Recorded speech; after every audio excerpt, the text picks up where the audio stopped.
Hey everybody, welcome back. Delta Flight Gaming. And this is God of War. Alright, so in the last episode, I was talking about Aphrodite, and we got up to the Judgment of Paris. So, like I said in the last episode, how Aphrodite offered Paris the hottest chick in the land if she got the apple. And so Paris chose Aphrodite because of how hot this chick Helen was. Problem was Helen was married, but Aphrodite's like, I don't care, go get her, that is yours. So Paris sets out to, he's either going to try and seduce Helen or he was going to abduct her. Either which way, he was going to have her. And he was going to try and take her away from King Menelaus of Sparta. And the Greeks, after she was taken by Paris, hang on. Kratos, the journey forward is perilous, but one you must complete if you are to have any hope of saving Athens. The Oracle spoke of Pandora's box. Can it be real? The box exists. It is the most powerful weapon a mortal can wield. And with such a weapon, I could defeat Ares. With the box, many things become possible, and so it is hidden well, far across the desert of lost souls. There is safe passage through the deadly sands, but only those who hear and follow the Sirens' song will discover it. You must find the Sirens, Kratos. Only they can guide you to Kronos, the Titan. A Titan lives? Kronos is the last. Zeus has commanded him to wander the desert endlessly, the Temple of Pandora chained to his back, until the swirling sands rip the very flesh from his bones. Stay true to the song of the Siren, Kratos. Your journey begins here. Pray it leads you back to Athens, with Pandora's box. Follow the song of the Sirens, Kratos. Find and destroy them all, and the path through the deadly sands will be open to you. Sweet. Alright.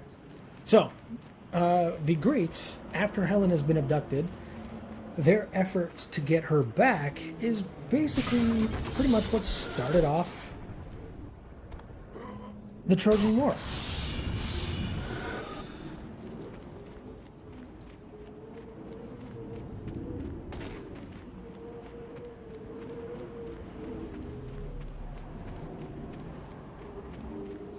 And when it comes back to like Aphrodite and marriage and things like that, as I've said,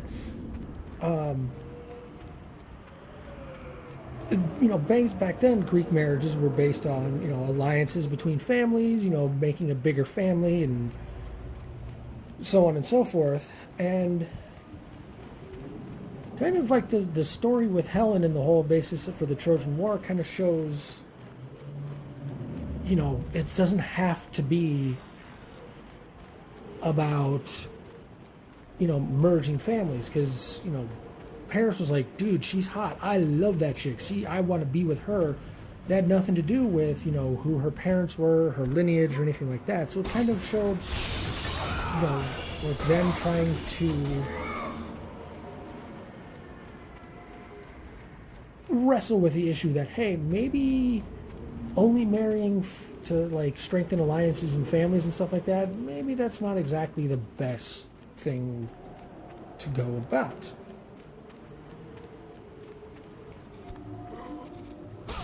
And like I said, even though she's considered the like a source or the goddess of love, passion, as well as starting off an entire war, arguments and wars between other people, she, like I said, has been considered more of a joke amongst the other gods.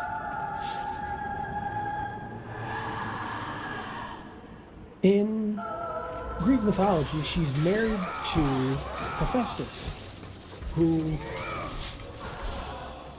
is innocent, is lame or crippled. And there's a couple different versions as to how he became crippled, and I'll get to that later. But, and as I said before, she's cheating on him with Ares. Stand-up woman, stand-up god, Ares. So, Ares, basically, he's got the hots for Aphrodite. He gives her a bunch of gifts, this, that, and the other, and he's watching Hephaestus at his house, kind of spying, and he waits for Hephaestus to leave, and he waits until he's out of sight. Before you may pass. He waits until,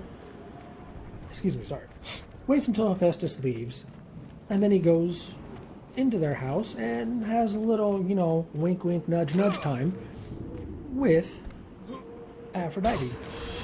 The whole time, though, someone knows that it's going on, and they rush to tell Hephaestus. And he's like, hey, your wife is getting it on with Ares right now. You might want to come and do something about that. So, what does Hephaestus do? He's like, all right, cool. Here's what we're going to do. I'm the god of metallurgy. I can create the greatest weapons and all this badass stuff off of my iron forge. So let's do something about this. So I'm going to make a chain. He makes this badass chain that whoever's wrapped up into it, no god nor any mortal can undo themselves or break out of these chains. So he creates it. And as Ares and Aphrodite are kind of getting things on, he breaks in and he straps them both to their bed. Just ties them both down to the bed with the chain. And then, as soon as that's done, he's like, all right, you guys ain't going anywhere. So he calls up, hey, other gods, come here and check this out. Look at this shit. My wife is fucking another dude. What the fuck? And he kind of was expecting, the other guys to be like, dude, Ares, what is your deal? Why are you sleeping with a married woman? It didn't go that way. The other gods are like, dude, Ares tagged Aphrodite. Jealous. I wish I could have tagged that. They basically kind of laugh at Hephaestus because, it's like, hey, she might be a really, really hot chick, but she's kind of a joke to all of us. So we really don't care. So deal with it, your own problems, So yeah, doesn't always exactly play, to anybody's benefit. Being a god or a mortal, sometimes the other gods really just don't give a shit. Just period. And since we're on the topic of infidelity and cheating, and I cannot find any of the other sirens right now, and it's kind of starting to bug me.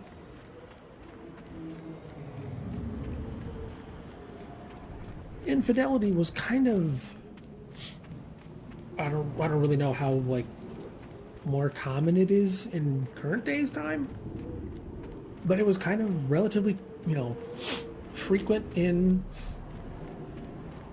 ancient Greek because the guys were always off to war and they were away for long periods of time. So guys might cheat, women might cheat. It's just kind of more, I wouldn't say commonplace, but it was more frequent just because of the fact that the guys were away at war for so long. And for example, there's the guy Agamemnon. He gets back from the Trojan War, survives the Trojan War,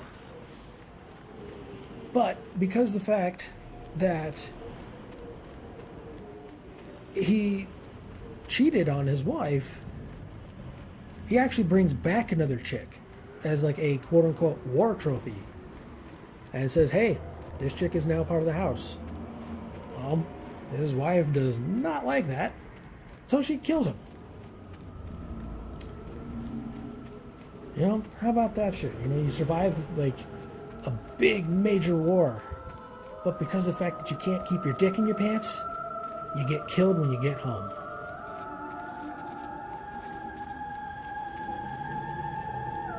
Alright, guys are around here somewhere. Hearing it on the right. There you are.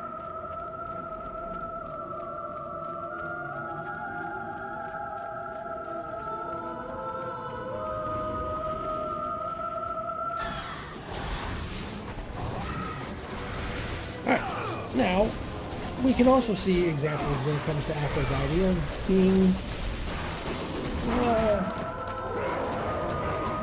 not jealous, I guess you could say, but more or less just, you know, not having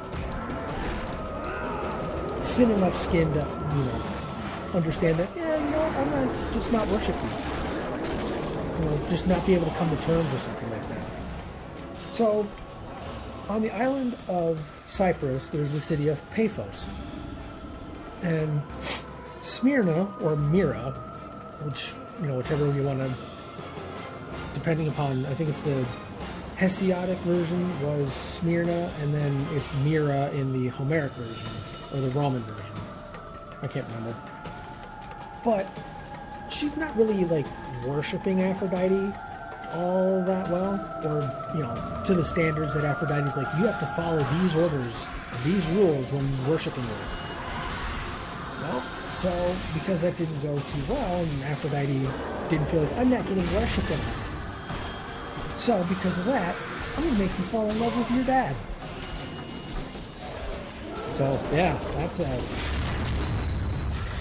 fun little story. Hey, you know what? You're not doing things right, so you're going to have the hots for your dad. No, just no. So, there's a couple different versions as to when it comes to Aphrodite and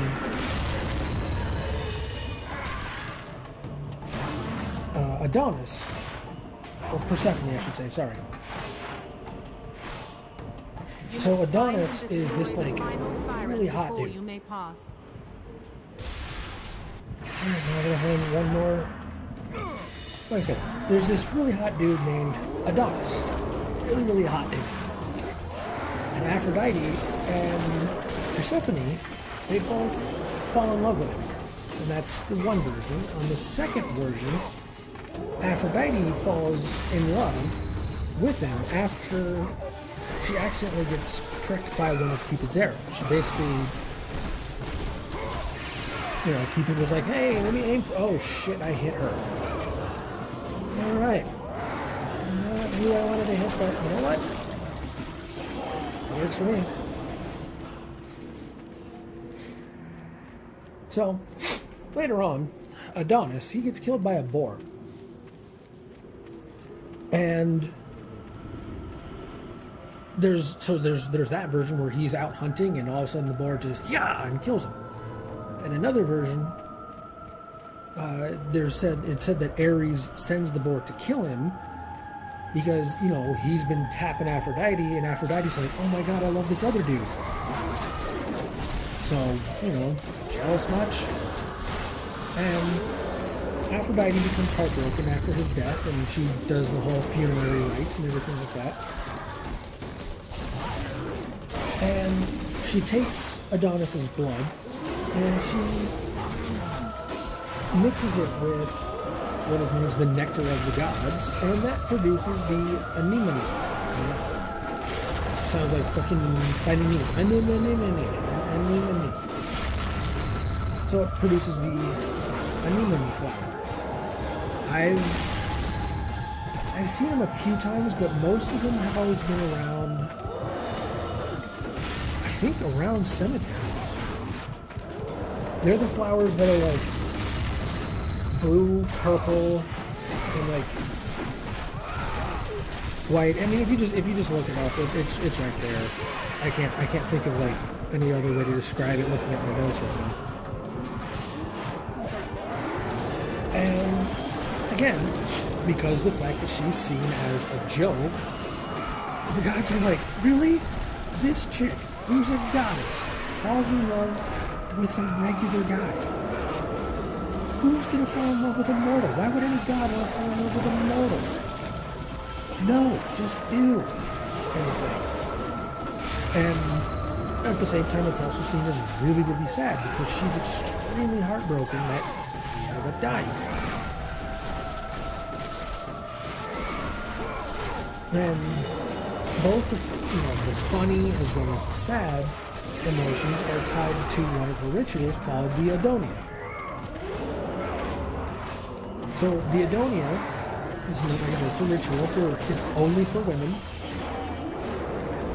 And what they end up doing is they will find a flower that is quick to bloom and quick to die, and they plant it and watch it bloom and then die. Which, it's kind of goes for her love for Adonis. She's like, oh my god, he's so hot. Holy shit, he died. Well, okay. And then what they do is after they watch the flower bloom and die, they stage a mock funeral for Adonis and for his death. And it's supposed to be some sort of like way to speculate things of like death as well as humor. It's like you literally just met this dude and you're super heartbroken over his death. Like, yeah, it's sad, but at the same time, it's kind of funny the fact that you went so hot for this dude and may have never even gotten the chance to even like hook up with him or even like talk to him, but all of a sudden, oh man, you're sad for him.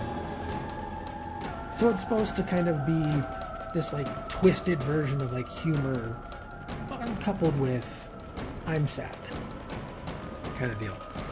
I need to finish up this last siren so I can wrap up this episode. Like, I knew that they weren't gonna like just be sitting still, but holy crap.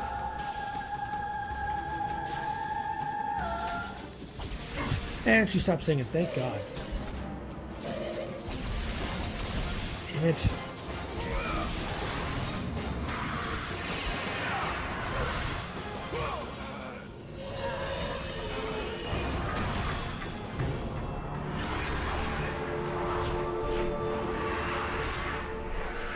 Alright. The desert sirens have been destroyed. The path before you is now revealed. Alright, there's a save point. So I am going to wrap up this episode here. We are, I think, roughly about halfway through my notes with Aphrodite. So hopefully this has been, a bit more of a mild interest with education for you guys. This was a huge thing for me. I just really enjoyed listening and reading all this stuff. But I will see you guys in the next video. You guys have a great day and stay awesome. See ya.